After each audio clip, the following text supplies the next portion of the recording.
Lalu Yesus naik ke dalam perahu dan murid-muridnya pun mengikutinya. Sekonyong-konyong mengamuklah angin ribut di danau itu, sehingga perahu itu ditimbus gelombang.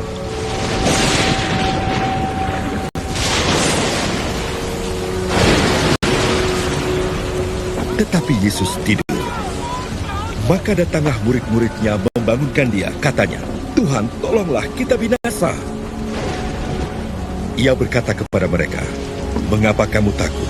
Kamu yang kurang percaya." Lalu bangunlah Yesus menghardik angin dan danau itu, maka danau itu menjadi teduh sekali.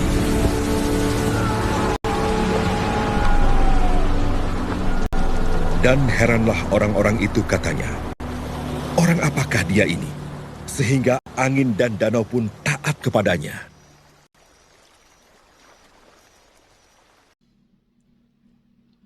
Danau Galilea atau terkadang disebut juga Danau Tiberias terkenal dengan badainya. Angin yang berhembus secara tiba-tiba dengan kekuatan yang dahsyat ke tengah danau dapat menimbulkan badai. Cuaca cerah dapat berubah secara tiba-tiba dengan datangnya badai yang menggoncang danau itu.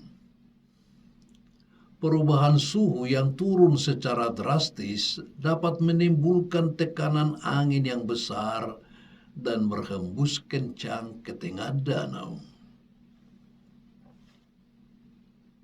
Dikatakan dalam perikop Injil Matius tadi bahwa Yesus naik ke dalam perahu dan murid-muridnya pun mengikutinya. Ia tahu apa yang dilakukannya, sehingga tetap berani mengajak para muridnya.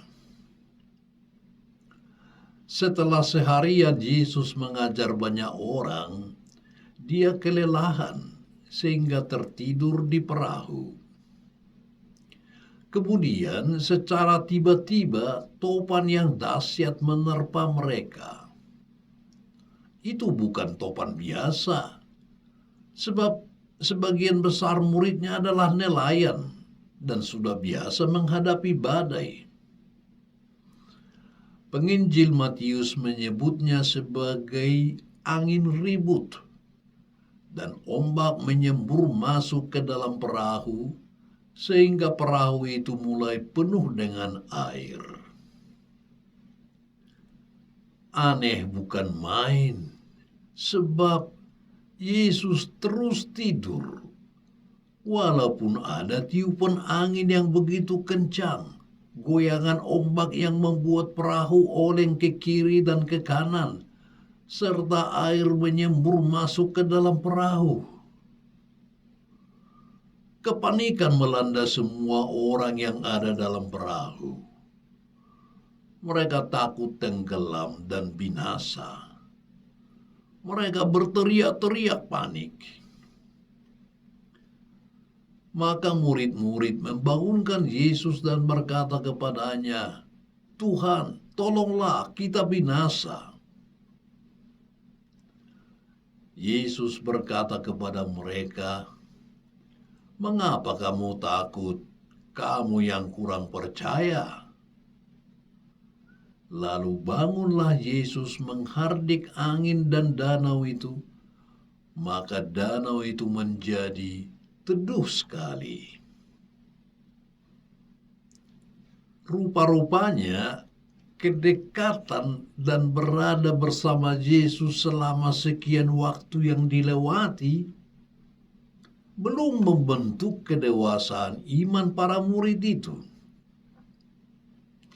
Teriakan "kita binasa" menunjukkan kecemasan, kekhawatiran, dan ketakutan akan apa yang bakal mereka alami. Hanya karena Yesus sedang tidur saja telah membuat mereka panik. Padahal dia masih satu perahu dengan mereka. Apa jadinya kalau Yesus sudah berpisah dan meninggalkan mereka untuk berjuang sendirian?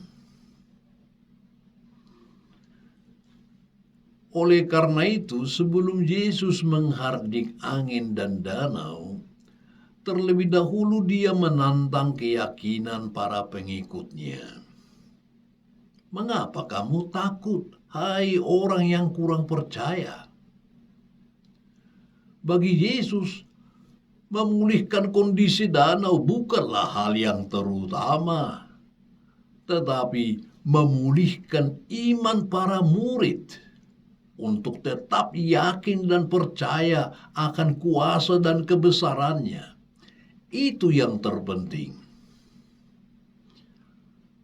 Proses pematangan iman para murid lebih penting daripada masalah angin ribut.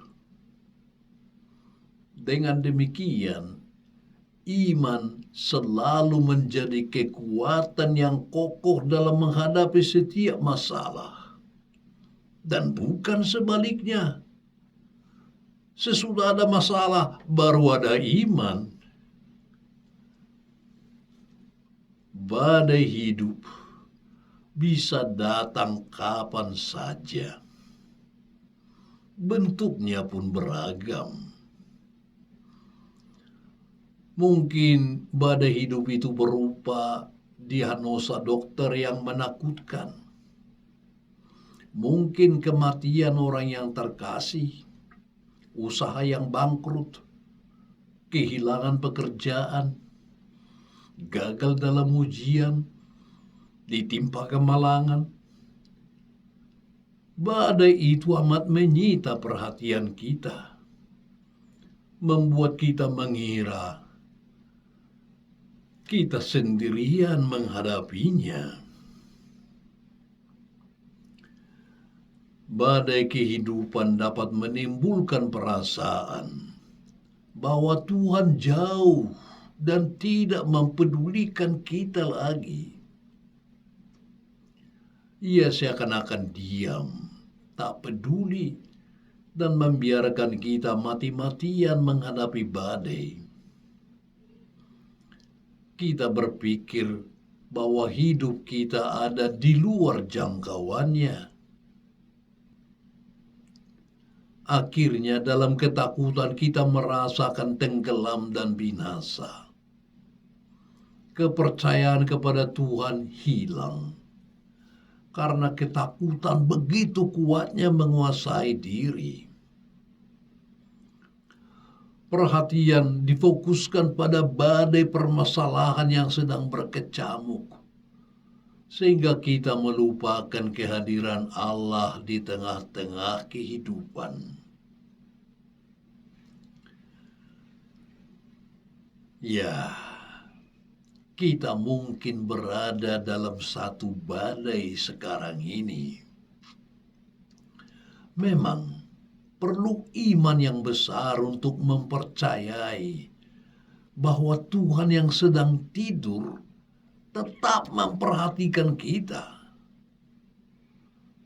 Inilah jenis iman yang ingin dibangun Tuhan dalam diri para murid-Nya, dalam diri kita, hingga kita menyadari bahwa Dia berkuasa atas alam semesta.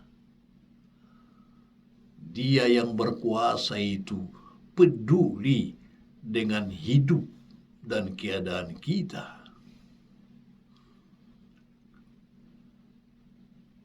Tuhan tidak membawa para murid bertolak ke seberang hanya untuk binasa. Dia juga tidak membawa kita sejauh ini hanya untuk gagal.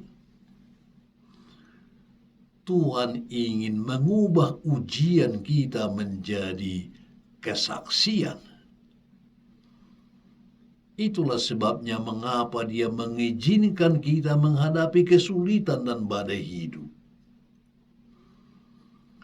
Menjadi murid Kristus tidak membuat kita kebal terhadap segala kesulitan.